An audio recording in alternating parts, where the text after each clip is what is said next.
Vastu class में आज हम बात करेंगे घर में कौन सी वस्तुएं कहां पे रखें। बहुत सारी बार फोन आते रहता है, मैसेज आते रहते हैं, बहुत सारा तो प्रश्न होता है कि मैं अलमारी कहां पे रखूं, घोड़े की तस्वीर कहां पे रखूं, भगवान की तस्वीर लाया हूं मैं कहां पे रखूं, टीवी कौन सी दिशा में लगाऊं, फ्रिज कहां रखूं, कूलर कहां रखूं। ये सारी चीजें आप अगले 5 मिनट में आप समझ जाओगे कि हमको रखने का लॉजिक क्या है, सिद्धांत क्या है वास्तु का, कौन चीज कहां पे कैसे रखनी है। ये चार्ट दिख रहा है, ईशान कोण, वास्तु पुरुष का सिर, मालिक गुरु। ये तो क्लियर हो चुका होगा, इतनी वीडियो देख लिया आपने। एक मकान के 9 भाग करने हैं, 9 के मालिक बन जाएंगे, ब्रह्म स्थान का ब्रह्म बनेगा। अब मान लो आपको कौन सी चीज कहां पे रखनी है, तो सबसे पहले ये देखना है कि जो चीज आप लेके आए हो उसका संबंध कौन से ग्रह से है, उसका संबंध आपका ग्रह कौन सा है। जैसे आप कोई कांच की चीज लाए हो तो कांच का संबंध किससे, राहु से। लकड़ी की चीज लाए हो, लकड़ी का संबंध किससे, सूर्य से। सोफा लाए हो, अच्छा मस्त बैठने वाला सोफा मतलब आरामदायक जीवन, उसका संबंध किससे, शुक्र से। आपको यह पता होना चाहिए कि कौन से ग्रह का संबंध किस वस्तु से, किस वस्तु का संबंध किस ग्रह से। अब ये कैसे पता चलेगा, तो वास्तु में जो आप ऐप बना हुआ है उसमें एक साइड में सीधे हाथ में है स्टडी मटेरियल, वहां पे खोलिए, एक वास्तु की पीडीएफ फाइल पड़ी होगी, उसमें सारे ग्रहों से संबंधित वस्तु हमने डाल रखी है। लाइट का संबंध किससे है, फैन पंखे का संबंध किससे है, टेबल का संबंध किससे है, कंप्यूटर लैपटॉप, पानी के मटके का, दरवाजे का, इनका संबंध किस किस है, सब उसमें लिख रखा है, एक ग्रह से संबंधित वस्तु है। अब वहां जाके उसको पढ़ लीजिए। अब उसको कैसे बिठाना है, जिस ग्रह की जो वस्तुएं हो उसको उसी दिशा में रख दीजिए, उसको उसी दिशा में रख दीजिए। जैसे आपको पुस्तकें रखनी हो, किताब शास्त्र पढ़ने का जो भी चीज सामान कहां रखोगे आप, इसका संबंध सीधा गुरु से, गुरु की दिशा ये है। अब इसको यहां पर रख दीजिए, ईशान कोण। अब मान लीजिए कि भाई हमारा मकान, हमारा रूम तो यहाँ पे है दक्षिण में, हमको रात को पढ़ते हैं किताब की आवश्यकता लगती है, तो फिर यहाँ तो उठ के ही जा सकते हैं, तो आप इसका ईशान कोण ये बनता है, यहाँ पे रख दीजिए। इस रूम का ईशान कोण यहाँ पे। देखो वास्तु पूरा मकान का चलेगा, फिर एक रूम में आ जाओ, एक कक्ष में आ जाओ, एक कक्ष का चलेगा। कक्ष के भी 9 भाग करने हैं, सेम ऐसे ही सभी भागों के स्वामी बन जाएंगे, उस स्वामी की वस्तु है वहीं पे रख दीजिए। तो आपको जो भी चीज पैसे रखने की तिजोरी, चलो उसका तो एक अलग लॉजिक है कि कुबेर, उत्तर का मालिक कुबेर है तो उसकी तरफ मुंह है, उसका अलग है। वस्तु से ग्रह से संबंधित जो वस्तु होगी, इलेक्ट्रॉनिक आइटम कोई भी कहां पे रखेंगे, अग्निकोण, गर्भ चीज। इलेक्ट्रॉनिक आइटम आपको कहां रखने हैं, अग्निकोण। अब मान लो आपको यहां पे रखना है, हालांकि यहाँ पे इलेक्ट्रॉनिक चीजें नहीं रखी जाती है, बहुत प्रॉब्लम है, फिर भी जरूरी हो इसके 9 भाग कर दीजिए और अग्निकोण में रख दीजिए। पर हो सके तो इलेक्ट्रॉनिक चीजें यहाँ पे यहाँ तो रखनी भी चाहिए। राहु नैऋत्य में तो इलेक्ट्रॉनिक चीजें भूल कर भी ना रखें, बहुत बड़ा नुकसान है। राहु इन चीजों को एक्सेप्ट नहीं करता है, ठीक है। अब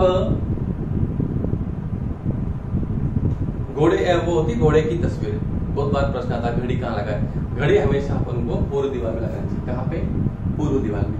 घोड़े की तस्वीर, अब घोड़े की जो तस्वीर, 7 घोड़े होते हैं यहाँ पे लगी हुई गई, 7 घोड़े होते हैं, उनकी तस्वीर अपन कहां और कैसे लगाएं। तो देखिए घोड़े की तस्वीर का जो बैकग्राउंड होता है उस पर निर्भर करता है। घोड़े की जो तस्वीर है उसका बैकग्राउंड उसमें क्या है, जंगल में घोड़े दौड़ रहे हैं, पानी है पीछे वहां पे घोड़े दौड़ रहे हैं, बड़े बड़े पेड़ पहाड़ कहां पे दौड़ रहे हैं, बैकग्राउंड के अनुसार तय होता है कि ये घोड़े की तस्वीर कहां लगेगी।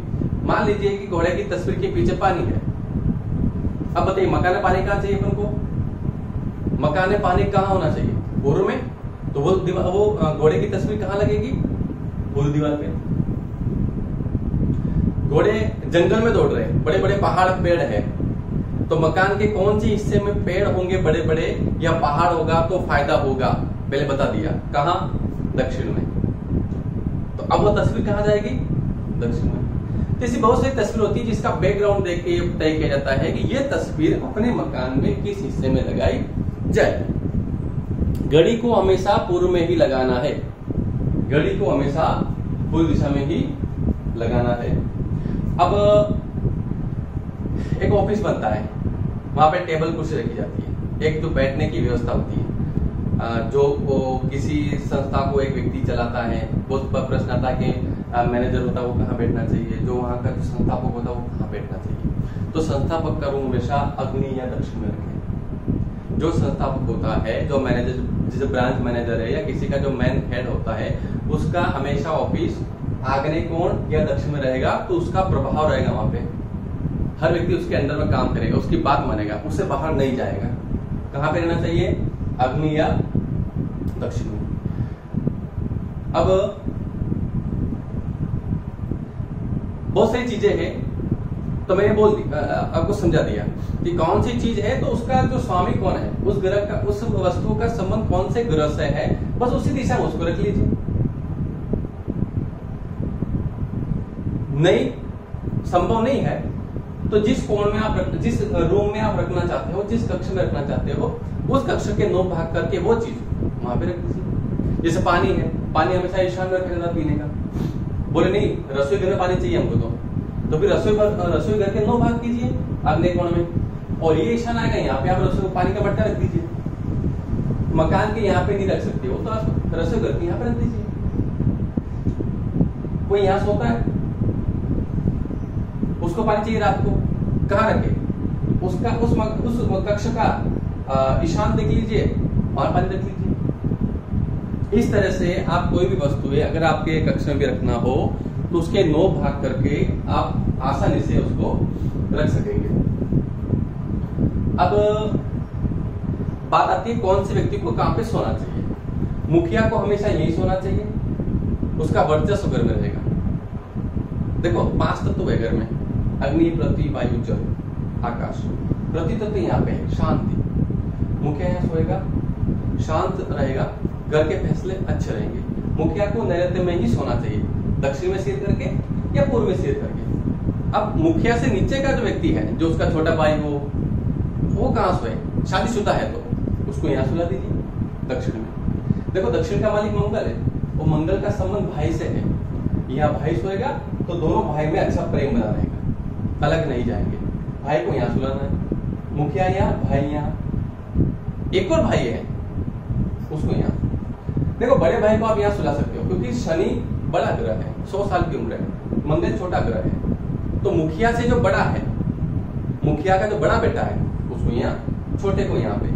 मुखिया का छोटा भाई है उसको यहाँ पे, बड़ा भाई यहाँ पे मुखिया। अब मुखिया घर में कोई बन सकता, जरूरी बड़ा ही बने। आजकल जो पैसा ज्यादा तब वो मुखिया बन जाता है, तो उससे बड़ा है तो यहाँ पे, छोटा है तो यहाँ पे। ये हमेशा ध्यान रखना, छोटे के लिए ये जगह है, बड़े के लिए ये जगह है। लेकिन जब कभी मकान के हिस्से होते हैं, जैसे मान लो पर मकान, इसको यहाँ से हिस्सा कर दिया, अब दोनों को डिवाइड करके एक भाई को देना है, तो बड़े भाई को ये दीजिए दक्षिण, छोटे भाई को ये। मकान के हिस्से यूं हो गए, एक का हिस्सा ये है, एक का हिस्सा ये है, तो बड़े भाई को ये दीजिए, छोटा भाई को ये। दक्षिण से नकारात्मक ऊर्जा आती है, बड़ा भाई मारेगा, वो रोक लेगा, छोटे भाई के ऊपर इसका असर नहीं होगा। तो जब भी मकान के ऐसा करके 2 हिस्से करने हो, तो ये दक्षिण का हिस्सा बड़े भाई को दीजिए, छोटे भाई को उत्तर का। और ऐसे हिस्सा करना हो तो बड़े भाई को पश्चिम का हिस्सा दीजिए, छोटे भाई को पूर्व का। ठीक है, अगली वीडियो हम बात करेंगे वास्तु से कोई चीज गलत निर्माण हो गई है तो उसका साइड इफेक्ट क्या होता है। अभी आपने आस्था ऐप डाउनलोड नहीं किया हो तो आस्था ऐप डाउनलोड कर लीजिए, सारे विषय उस पर अवेलेबल है। 5 जून से हम ऑनलाइन क्लास प्रारंभ करने वाले हैं। ऑनलाइन क्लास का समय सुबह भी रहेगा, शाम को भी रहेगा। आपको 499 एक विषय के पे करने हैं और लाइफ टाइम उस विषय से संबंधित आपको मिलती रहेगी। धन्यवाद।